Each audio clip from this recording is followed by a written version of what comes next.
वैसे तो the Hague को दुनिया city of peace and justice के रूप में जानती है,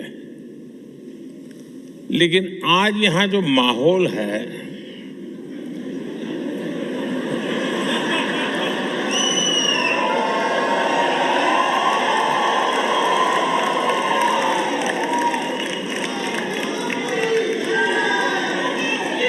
इस माहौल को देखकर लग रहा है कि the Hague living symbol of Indian friendship बन गया है।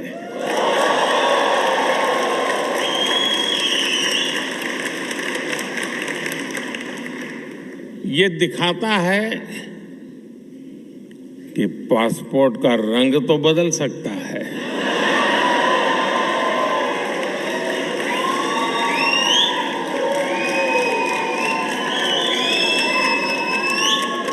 एड्रेस भी बदल सकता है, टाइम जोन भी बदल सकता है, लेकिन मां भारती की संतानें कहीं भी रहें, ये गर्मजोशी, ये वाइब्रेंसी,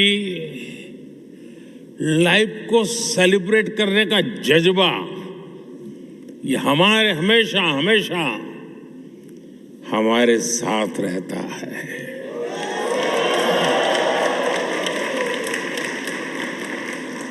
मैं आप सभी का इस वार्म वेलकम के लिए बहुत बहुत आभार व्यक्त करता हूं। और जब मैं यहां प्रवेश कर रहा था तो पूरा महाराष्ट्र और छत्रपति शिवाजी महाराज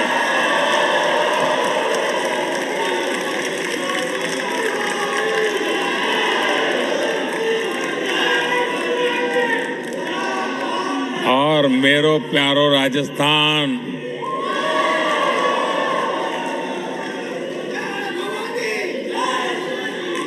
और ए फॉर असम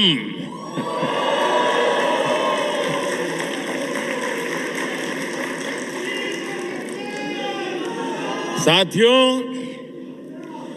आप सभी से मुलाकात के बाद आज मुझे हिज मैजेस्टी द किंग और हर मैजेस्टी द क्वीन से मिलने का अवसर मिलेगा। इसके साथ ही प्रधानमंत्री राव यतेन से भी विस्तार से कई विषयों पर चर्चा होगी। बीते वर्षों में जब भी मेरी नीदरलैंड से यहां के लीडर से बात हुई है, ये हमेशा भारतीय डायस्पोरा की बहुत प्रशंसा करते आए हैं।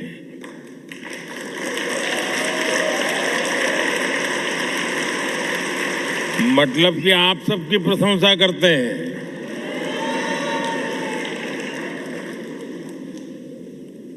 आप नीदरलैंड्स के समाज और यहाँ की इकोनॉमी में जो कंट्रीब्यूट कर रहे हैं, उस पर हर भारतवासी को गर्व है। मैं आज इस अवसर पर नीदरलैंड की जनता का, यहाँ की सरकार का आभार व्यक्त करता हूं। मैं यहाँ की जनता को 140 करोड़ भारतवासियों की तरफ से अपनी शुभकामनाएं देता हूं।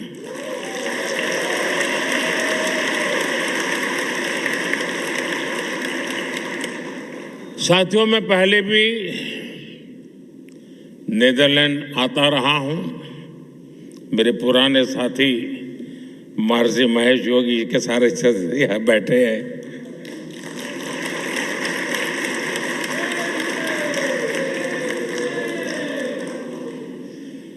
और यहाँ रहने वाले भारतीय समुदाय से भी मेरा खासा परिचय रहा है।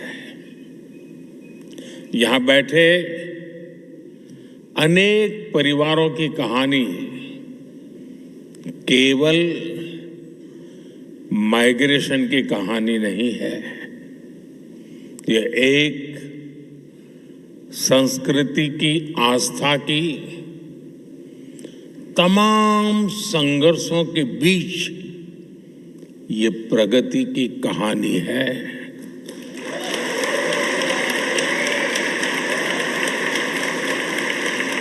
उस दौर में तब किसी ने सोचा भी नहीं था कि 2 महासागर पार करने के बाद भी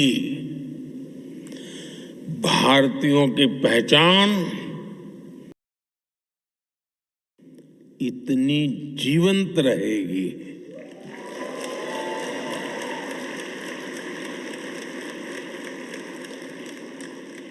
आपके पूर्वज बहुत कुछ पीछे छोड़कर आए थे,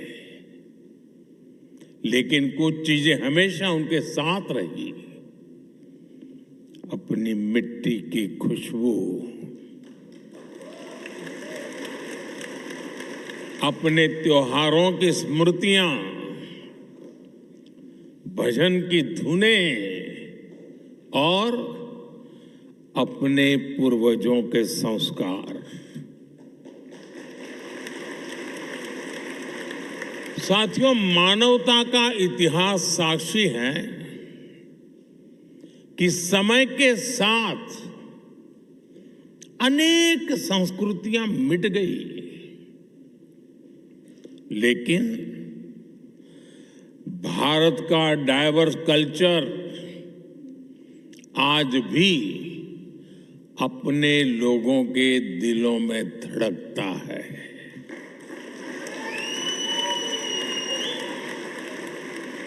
पीढ़ियां बदल गई,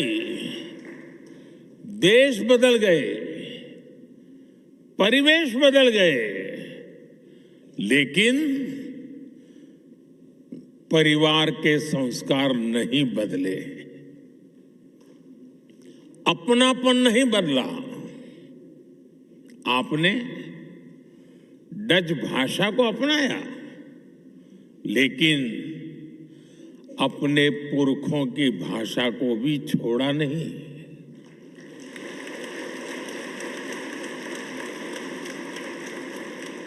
हमारे कम्युनिटी रेडियो स्टेशंस यहां बहुत पॉपुलर है,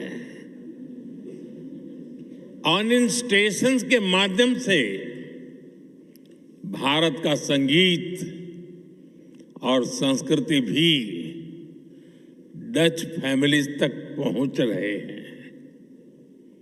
द गांधी सेंटर हो या फिर अलग अलग शहरों के स्कूल, आप अपनी संस्कृति को भावी पीढ़ियों तक पहुंचा रहे हैं, और ये बहुत ही सराहनीय है। आप सब अभिनंदन के अधिकारी हैं। साथियों, आज 16 मई है और ये दिन एक और वजह से बहुत विशेष है।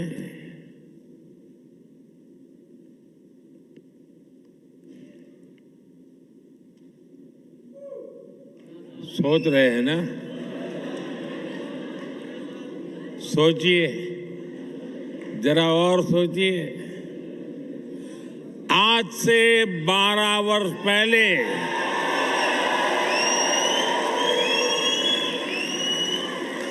2014 में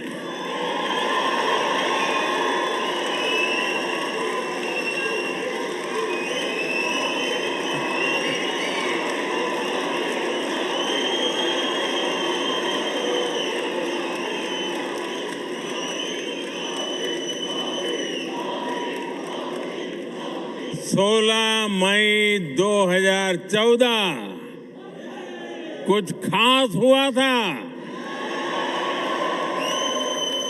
2014 में आज के ही दिन लोकसभा चुनाव के नतीजे आए थे। दशकों बाद भारत में स्थिर और पूर्ण बहुमत वाली सरकार का बनना पक्का हुआ था।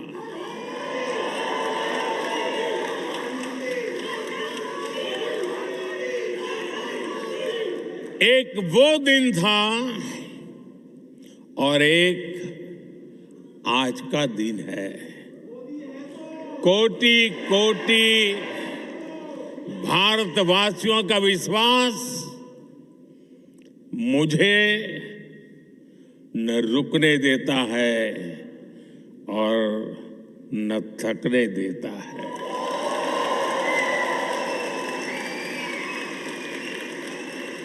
ये नॉन स्टॉप चले ही जा रहा है। साथियों, बहुत छोटी आयु से ही मैं देशभक्ति के रंग में रंग गया।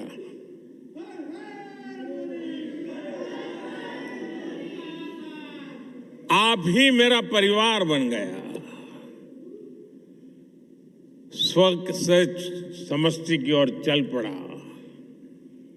अहम से वयम का रास्ता चुन लिया।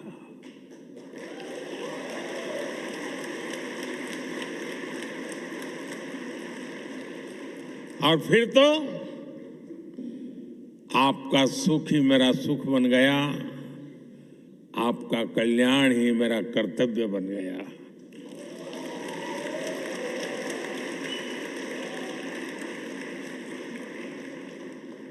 और समर्पित भाव से आप सबके आशीर्वाद से कुछ न कुछ करता रहा। लेकिन जनता जनार्दन का इतना प्यार मिलेगा, ये तो कल्पना में भी नहीं था।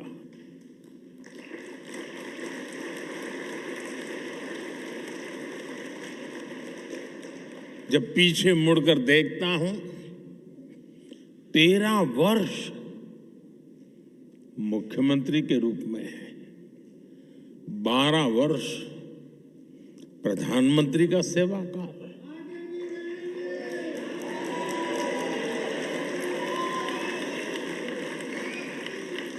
डेमोक्रेटिक वर्ल्ड में 25 वर्षों तक करोड़ों करोड़ वोटर्स का लगातार समर्थन, ये मेरे लिए बहुत ही बड़े सौभाग्य की बात है। मेरे लिए ये सिर्फ एक आंकड़ा नहीं है, ये आपके आशीर्वाद, ये मेरी बहुत बड़ी पूंजी है। देश का ये प्यार, ये आशीर्वाद मुझे अपने जीवन का पल पल देशवासियों के सपनों को पूरा करने के लिए प्रेरित करता है। साथियों, दुनिया का कोई भी देश हो, अगर उसे आगे बढ़ना है तो उसे बड़े सपने देखने ही होंगे।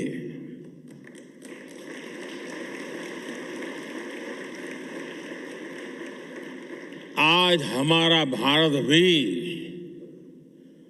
बहुत बड़े सपने देख रहा है। आज देश कह रहा है, हमें सिर्फ ट्रांसफॉर्मेशन नहीं चाहिए, हमें बेस चाहिए। क्या चाहिए?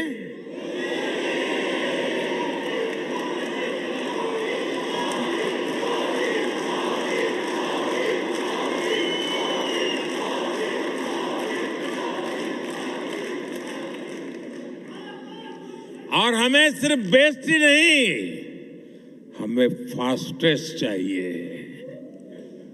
और इसलिए जब भारत में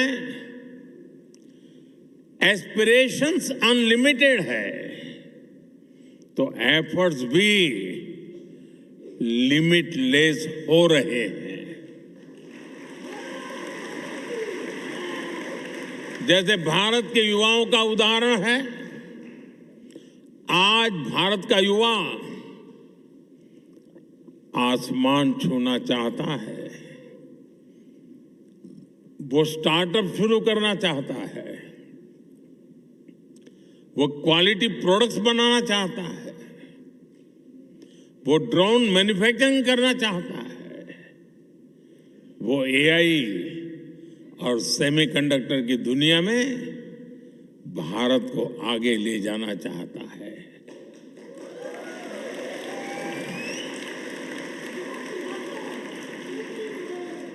इसलिए ही भारत का स्टार्टअप इकोसिस्टम लगातार हो रहा है।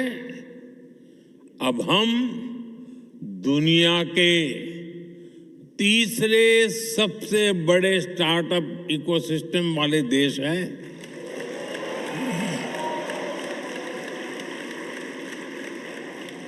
और साथियों, आज भारत की एस्पिरेशन सिर्फ अपनी सीमाओं तक नहीं है। भारत चाहता है वो ओलंपिक्स होस्ट करे, ग्लोबल मैन्युफैक्चरिंग हब बने, ग्रीन एनर्जी लीडर बने और दुनिया का ग्रोथ इंजन बने।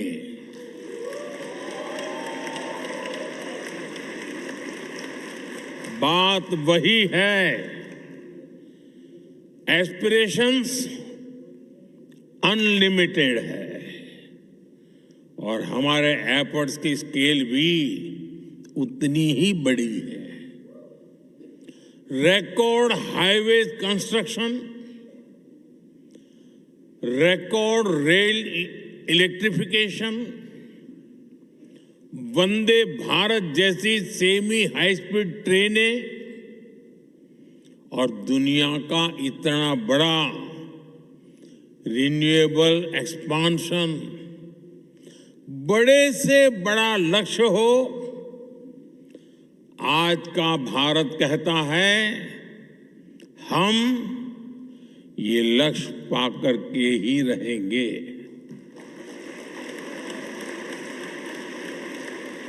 और हम ये करके दिखा रहे हैं। साथियों, आज का भारत एक अभूतपूर्व परिवर्तन के दौर से गुजर रहा है। आपने हाल में देखा होगा कि दुनिया की सबसे बड़ी और सफल एआई समिट भारत ने आयोजित की।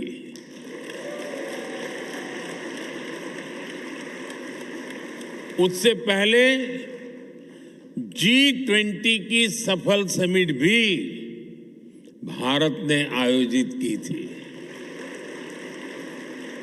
और ये कोई वन टाइम इवेंट नहीं था, ये आज के भारत का मिजाज बन गया है। दुनिया का सबसे बड़ा यूनिक आइडेंटिफिकेशन प्रोग्राम भारत ने चलाया। दुनिया के सबसे बड़े फाइनेंशियल इंक्लूजन प्रोग्राम में से एक भारत ने चलाया।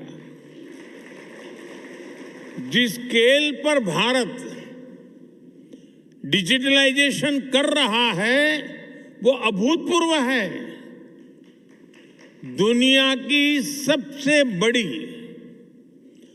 Government funded health insurance scheme Bharat चला रहा है।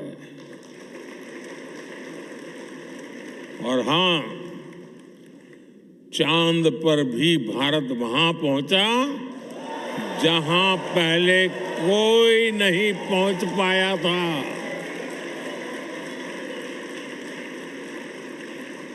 और न्यूक्लियर एनर्जी में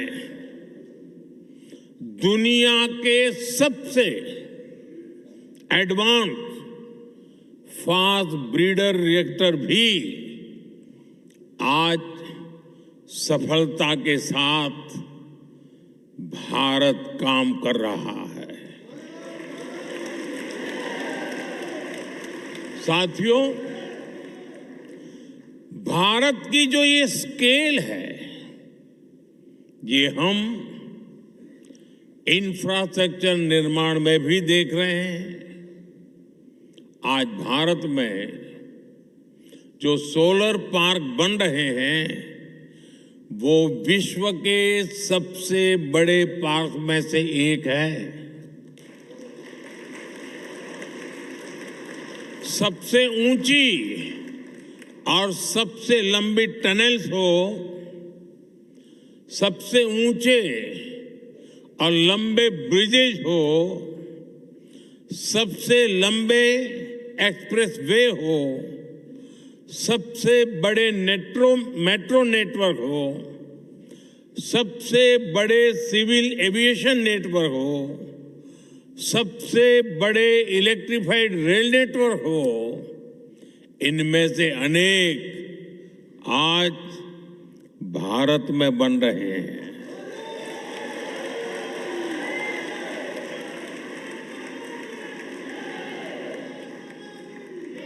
बीते सालों में भारत ने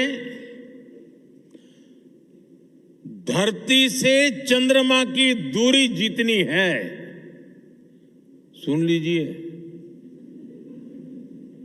धरती से चंद्रमा की जितनी दूरी है उससे भी 11 गुना 11 टाइम अधिक ऑप्टिकल फाइबर बिछाया है।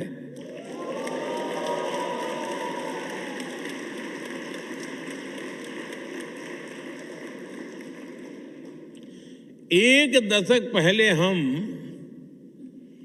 मोबाइल फोन इंपोर्ट करते थे। आज भारत दूसरा सबसे बड़ा मोबाइल मैन्युफैक्चरर है।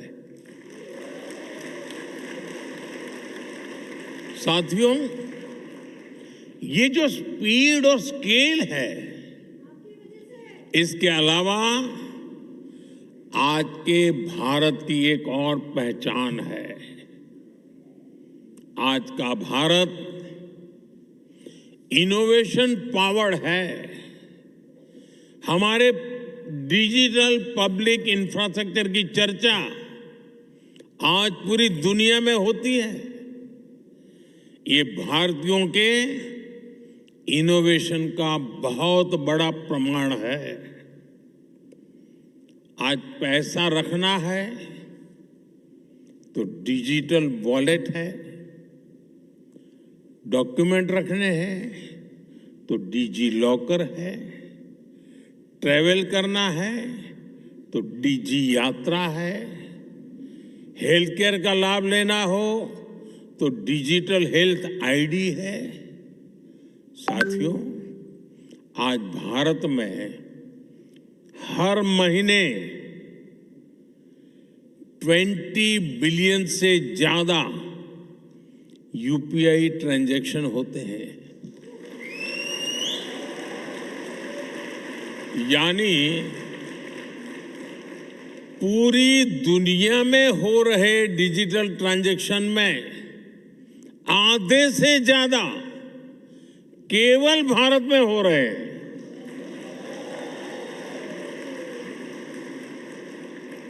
और स्टार्टअप तो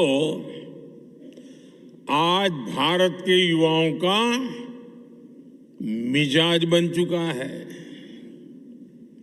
12 साल पहले देश में 500 से भी कम स्टार्टअप्स थे। आज ये संख्या बढ़कर 2 लाख से ज्यादा हो गई है।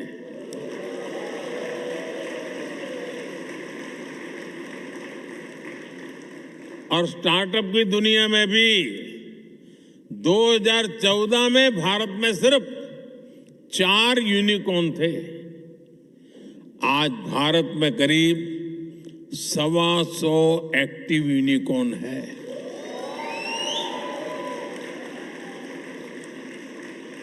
दो 2025 में ही करीब 44,000 और नए स्टार्टअप रजिस्टर हुए हैं। आज एआई, डिफेंस और स्पेस सेक्टर में हमारे स्टार्टअप बहुत शानदार काम कर रहे हैं। समय के साथ रिसर्च और इनोवेशन का एक कल्चर और विराट होता जा रहा है। पिछले वर्ष ही भारत में 1.25 लाख से अधिक पेटेंट्स फाइल किए गए हैं। साथियों, भारत चिप मेकिंग में, सेमी कंडक्टर सेक्टर में भी बड़े कदम उठा रहा है। अभी भारत में 12 सेमीकंडक्टर प्लांट्स पर काम चल रहा है।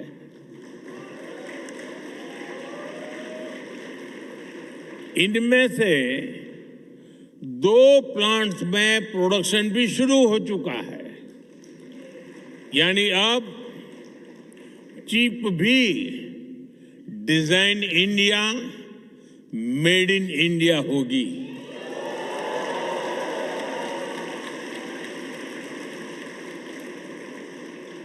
साथियों, भारत की ये एस्पिरेशन ड्रिवन जर्नी हमारी डेमोक्रेसी को भी सशक्त कर रही है।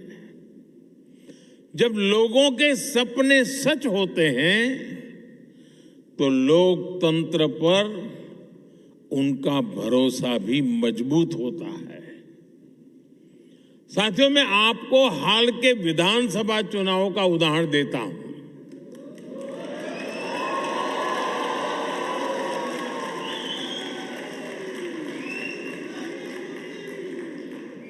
असम, बंगाल,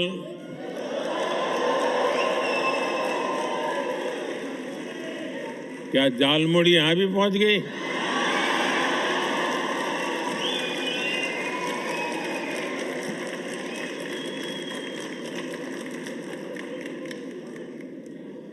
असम, बंगाल, केरलम, तमिलनाडु और पुडुचेरी में इस बार 80 से 90% तक वोटिंग हुई और इसमें भी विमेन पार्टिसिपेशन बहुत ज्यादा बढ़ी है। और ये हर राज्य का ट्रेंड है।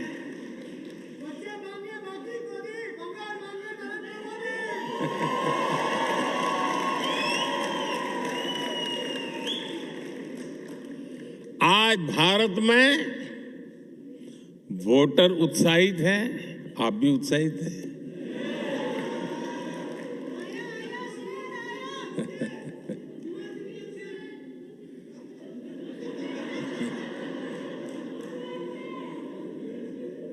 साथियों, हमें गर्व होता है हर साल वोटिंग के रिकॉर्ड टूट रहे हैं।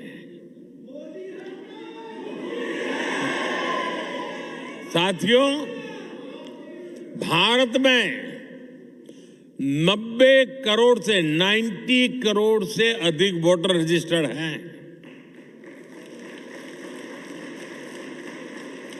- 2024 के लोकसभा चुनाव में 64 करोड़ लोगों ने वोट डाला। यानी यूरोपियन यूनियन की टोटल पॉपुलेशन से भी ज्यादा भारतीयों ने वोटिंग की।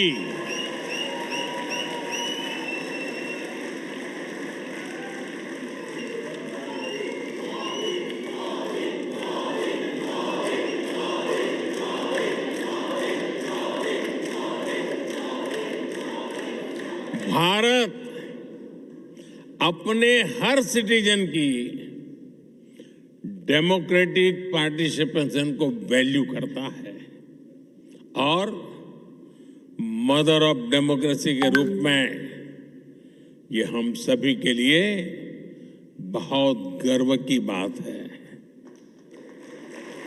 साथियों, भारत जब सफल होता है तो पूरी मानवता को उसका फायदा होता है, लेकिन आज मानवता के सामने अनेक बड़ी चुनौतियां भी है। आज की दुनिया किस तरह नई नई चुनौतियों से जूझ रही है। पहले कोरोना आया, फिर युद्ध होने शुरू हो गए और अब आज की एनर्जी क्राइसिस है। ये दशक दुनिया के लिए आपदाओं का दशक बन रहा है। हम सभी देख रहे हैं, अगर ये स्थितियां तेजी से नहीं बदली गई तो बीते अनेक दशकों की उपलब्धियों पर पानी फिर जाएगा। दुनिया की बहुत बड़ी आबादी फिर से गरीबी के दलदल में चली जाएगी। साथियों, ऐसी वैश्विक परिस्थितियों में आज दुनिया रेजिलिएंट सप्लाई चेन की बात कर रही है और तब भारत और नीदरलैंड मिलकर एक ट्रस्टेड, ट्रांसपेरेंट और फ्यूचर रेडी सप्लाई चेन बनाने में जुटे हैं।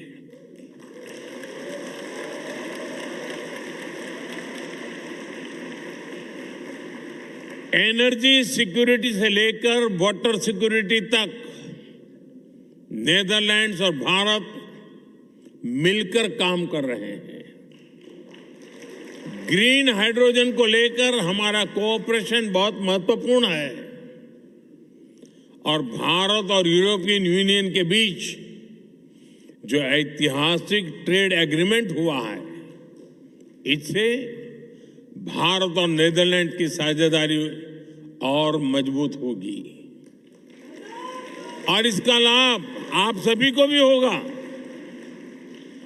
भारतीय बिजनेस के लिए यूरोप में प्रवेश का नेचुरल गेटवे नीदरलैंड बनेगा।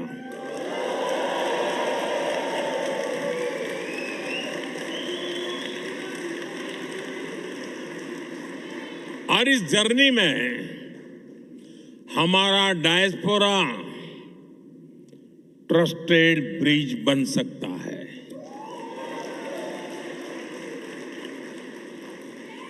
और मैं इसलिए कहता हूं कि डायस्पोरा इंडिया की एम्बिशन को भी समझता है और यूरोप के स्टैंडर्ड्स को भी जानता है। इससे यहां बसे भारतीयों को भी भारत के हाई क्वालिटी प्रोडक्ट्स के अधिक अवसर मिलेंगे। साथियों, नीदरलैंड ट्यूलिप की धरती है और यहां के खूबसूरत ट्यूलिप्स को देखने के लिए दुनिया भर के लोग यहां आते हैं। भारत में भी दुनिया के सबसे बड़े ट्यूलिप गार्डन में से एक हमारे जम्मू कश्मीर में है, श्रीनगर में है। और जिस तरह नीदरलैंड को ट्यूलिप्स के लिए जाना जाता है, वैसे ही भारत लोटस यानी कमल के लिए जाना जाता है।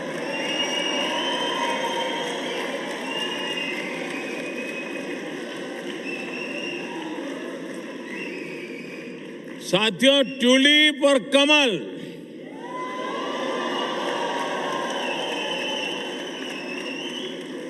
दोनों फूल हमें बताते हैं कि जड़ें चाहे पानी में हो या धरती पर, अगर सही पोषण मिले तो सुंदरता भी मिलती है और स्ट्रेंथ भी आ जाती है।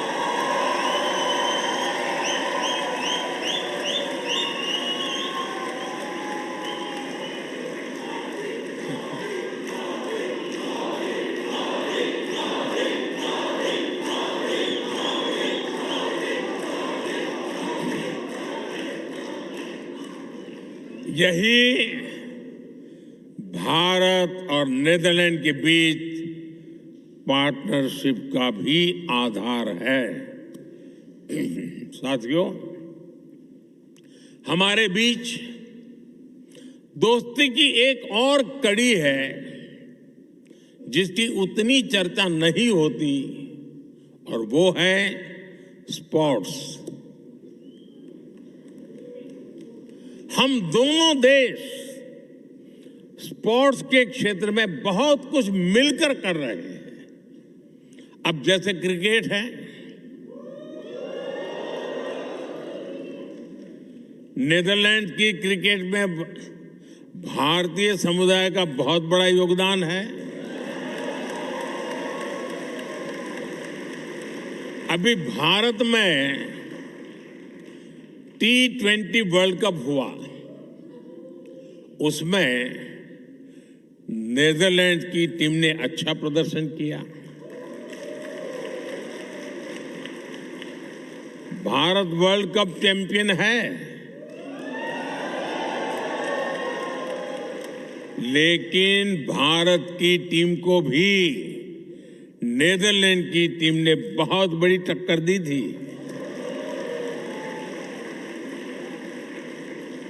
जब हम तेजा निदामनुरू और विक्रमजीत सिंह को नीदरलैंड की जर्सी में देखते हैं, या फिर जब आर्यन दत्त जैसे युवा खिलाड़ी डच क्रिकेट के फ्यूचर में कंट्रीब्यूट करते हैं, तो हम सभी को बहुत अच्छा लगता है। साथियों, जैसे क्रिकेट में भारतीयों का योगदान है, वैसे ही